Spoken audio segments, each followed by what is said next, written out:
বলছেন যে আমার উম্মতের গড় বয়স 60 থেকে 70 বছর। কত বছর চাচা? আরো জোরে, কত বছর? উম্মতের গড় বয়স 60 থেকে 70 বছর। মানে এর মধ্যেই মানুষের মৃত্যু হয়ে যাবে, এটা মিনিমাম এবং ম্যাক্সিমাম।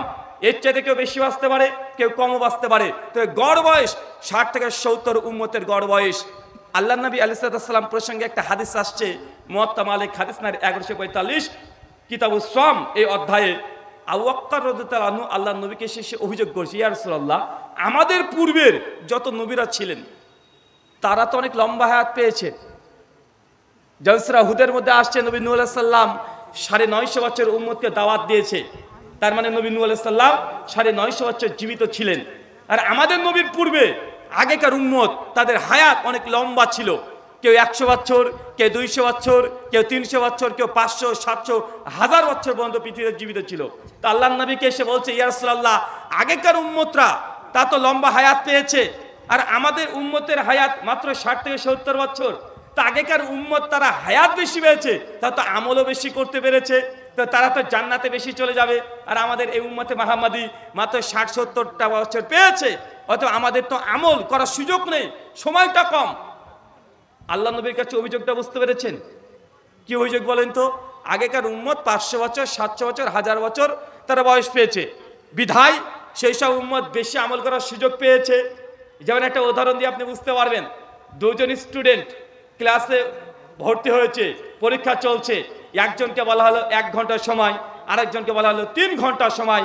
এখন যে 3 ঘন্টার সময় পেয়েছে সে ভাই উত্তর বেশি লিখতে পারবে কি পারবে না? সে অবধারিত উত্তর বেশি লিখতে পারবে, কেন? সময় বেশি। আর আপনাকে 1 ঘন্টার সময় দেওয়া হয়েছে, আপনি তো বেশি উত্তর লিখতে পারবেন না।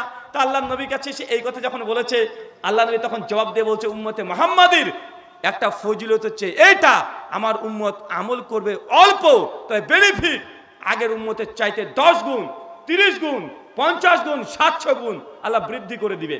মানে আপনি একটা আমল করবেন, আগেকার উম্মত একটাই নেকি পেয়েছে, উম্মতে মুহাম্মাদি একটা আমল যদি করে, কখন আল্লাহ 10 নাম্বার দিয়ে দেয়, কখনো 100 দিয়ে দেয়, কখনো 700 দিয়ে দেয়, কখন আল্লাহ অগণিত বেহিসাব আল্লাহ নেকি দিয়ে দেয়। চলেন এই মর্মে কয়েকটা হাদিস শুনে আসি।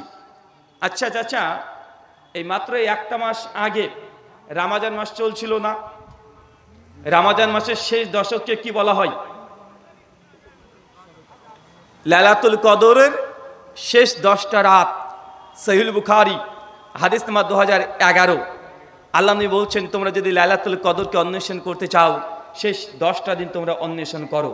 সহিহ বুখারী 2015 আল্লাহ নবী বলছেন যে আমি লাইলাতুল কদর যে কোন তারিখ এটা আল্লাহ আমাকে স্বপ্নের মাধ্যমে জানিয়ে দিয়েছিলেন।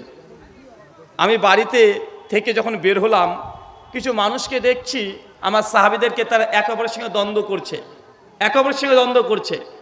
আমি তাদের কাছে গিয়ে যখন তাদের দ্বন্দ্বটাকে মেটানোর চেষ্টা করছিলাম, আমাকে ভুলিয়ে দেওয়া হলো যে লাইলাতুল কদর আসলে কোন রাত্রিটা। তবে আল্লাহ নবীর এতটুকু মনে ছিল মাত্র যে লাইলাতুল কদর উম্মত পাবে শেষ বেজোড় সংখ্যক দিন, মানে 21শে রমজান, 23শে রমজান, 25শে রমজান, 27শে রমজান, 29শে রমজান। চাচা বলেন তো, কেউ যদি জীবনে একবার লাইলাতুল কদর পেয়ে যায়, এই এক রাত্রের ইবাদত, এর নেকি কি? কত বছরের নেকি পাবেন? কত বছর? এত তাড়াতাড়ি ভুলে গেলেন? এতে রমজান যায় 1টা মাসও হয় নাই। কেউ যদি এক রাত্রিতে লাইলাতুল কদর পেয়ে যায়, তাকদিরে যদি মিলে যায়, তাহলে 1000 মাসের চাইতে উত্তম। মানে গড়গড়ান হিসাব করলে প্রায় 80 বছরের বেশি। জীবনে একবার যদি লাইলাতুল কদর পেয়ে যান, মানে এক রাত্রি আমল করছেন, আর আপনি 80 বছর ইবাদত করলে যা নাকি আপনার আমল নামা আল্লাহ তাই নাকি দিয়ে দিবে। তা আপনার হায়াত যদি হয় 70, আল্লাহ দিয়েছেন, আর একবার যদি জীবদ্দশায় লাইলাতুল কদর পেয়ে যান, আপনার হায়াত মানে সময়, ইবাদতের যদি সময় ধরা যায়, তাহলে কত বছর ইবাদত করতে পেরেছেন? কথা বলেন। 150 বছর। চিন্তা করতে পারছেন? এটা উম্মতে মুহাম্মাদি ফজিলত। আপনার জীবদ্দশাতে যদি 10 বার যদি লাইলাতুল কদর পেয়ে যান, তাহলে কমপক্ষে আপনার হায়াত যদি 40 বছর আল্লাহ দেয়, কিন্তু আল্লাহ আপনার আমলে, নেকির আমলে কমপক্ষে 800 বছর ইবাদত করলে, জীবিত থেকে ইবাদত করলে যা নাকি পেতেন, আল্লাহ তাই নাকি দিয়ে দিয়েছে। তাহলে আগেকার উম্মতের সঙ্গে আল্লাহ এখানে সামঞ্জস্য করেছে কি করে নাই? করে দিয়েছে। উম্মতে মুহাম্মাদির ফজিলত এটাই যে আমল করবে অল্প, তবে নেকি বেনিফিট আল্লাহ অজস্র দিয়ে দেয় কেন? আমরা হচ্ছে উম্মতে মুহাম্মাদি, এরা ফজিলত আমাদের। আপনি এখনো বুঝতে পারেননি চাচা। সহিহ বুখারী কিতাবুল আযান হাদিস নাম্বার 349, সুনানে আবু দাউদ কিতাবুল জুমআ হাদিস নাম্বার 1499। আমরা সকলেই জানি যে আল্লাহর নবীকে আল্লাহ সুবহানাহু ওয়া তাআলা মেরাজে নিয়ে গিয়েছিলেন। মেরাজে যাওয়ার পরে তিনি জান্নাত জাহান্নাম সমস্ত কিছু পরিদর্শন করলেন। আল্লাহ সুবহানাহু ওয়া তাআলা অনেক কিছু হাদিয়া তোহফা আমাদের নবীকে দিলেন। আল্লাহ নবী যখন ফিরে আসছিলেন 6 নম্বর আসমানে একজন নবীর সঙ্গে সাক্ষাৎ হয়েছিল। সেই নবীটার নাম কি? কথা বলেন আরো জোরে। কোন নবী? নবী মূসা আলাইহিস সালামকে দেখছি আসমানে দাঁড়িয়ে আছে। আল্লাহ নবীকে তখন মূসা নবী জিজ্ঞাসা করছে, ইয়া রাসূলুল্লাহ, আপনার উম্মতের জন্য আল্লাহ কি দিয়েছে? আমাদের নবীর সঙ্গে সঙ্গে বলছে যে ফারাজা খামসিন সালাতান, আমার উম্মতকে আল্লাহ 50 ওয়াক্ত নামাজ দিয়েছে। সঙ্গে সঙ্গে মূসা নবী অবাক হয়ে বলছে, ইরজে, যান, ফিরে যান, ইলা রব্বিক, রবের কাছে যান, আপনার উম্মত 50 ওয়াক্ত নামাজ আদায় করতে পারবে না। আমাদের নবী কোনো দ্বিধা না করেই আল্লাহর কাছে চলে যাই, হে আমার প্রতিপালক, আমার উম্মত 50 ওয়াক্ত সালাত আদায় করতে পারবে না, বিধায় তুমি নামাজের কিছু অংশ তুমি কমিয়ে দাও। আল্লাহ সুবহানাহু ওয়া তাআলা কিছু বর্ণনা আসছে 5 ওয়াক্ত, আর কিছু বর্ণনা আসছে 10 ওয়াক্তের কথা। মুসনাদ আহমদ 2135 নম্বর হাদিস, বিভিন্ন রিওয়ায়াত আসছে, মানে ধরে নেন আল্লাহ 5 ওয়াক্ত নামাজকে কমিয়ে দিলেন। মুসা নবী আবার বলছে কত ওয়াক্ত হয়েছে? বলছে এত কমিয়েছে। বলছে ইরজে, যান, ফিরে যান, ইলা রব্বিক, আপনার রবের কাছে যান, কেননা আপনার উম্মত 50 ওয়াক্ত নামাজ আদায় করতে পারবে না। চাচা, এই হাদিস থেকে কয়েকটা জিনিস প্রমাণিত হয়। প্রথম কথা হচ্ছে এইটা, এই হাদিস ভালোভাবে লক্ষ্য করে দেখেন, হাদিস থেকে প্রমাণ হয় যে আল্লাহর নবী তিনি আলমুল গায়েব ছিলেন না। কিভাবে? আমাদের নবী যদি আলমুল গায়েব হতেন, তিনি যদি উম্মতের সমস্ত কিছু আগে থেকে জানা তার থাকতো, তো আল্লাহ যে 50 ওয়াক্ত নামাজ দিয়ে দিলেন, তো নবীর তো জানার কথা ছিল যে উম্মত 50 পারবে না। বারবার মুসা নবী বলছেন, যান, ঘুরে যান, আল্লাহর কাছে যান, নামাজ কমিয়ে আনেন। আমাদের নবী বারবার আল্লাহর কাছে যাই। অতএব এই হাদিস প্রমাণ করছে আল্লাহর নবী গোটা উম্মতের সমস্ত খবর, তিনি আলমুল গায়েব, সমস্ত কিছু জানে। এই দাবি যারা করে, এই দাবিটা ভিত্তিহীন। ভাই, সমাজে এমন মানুষ আছে না নাই? আছে না নাই? আল্লাহর নবীকে আল্লাহ সুবহানাহু ওয়া তাআলা আতাই গায়েব, অনেক গায়েবের খবর দিয়েছে। যে কবরের আযাব, এটা কি দৃশ্য খবর না অদৃশ্যের খবর? কথা বলেন। কবরের আযাব আল্লাহ সুবহানাহু ওয়া তাআলা নবীকে সরাসরি আল্লাহ জানিয়েছেন, এমনকি কয়েকবার কবরের আযাব নবীকে শুনিয়েছেন, বিভিন্ন হাদিস থেকে পাওয়া যায়। তারপরে কিয়ামত কখন হবে এই জ্ঞান আল্লাহ সুবহানাহু ওয়া তাআলা কমপ্লিটলি দেয় নাই, বরং যতটুকু জানার প্রয়োজন ততটুকু জানিয়েছে।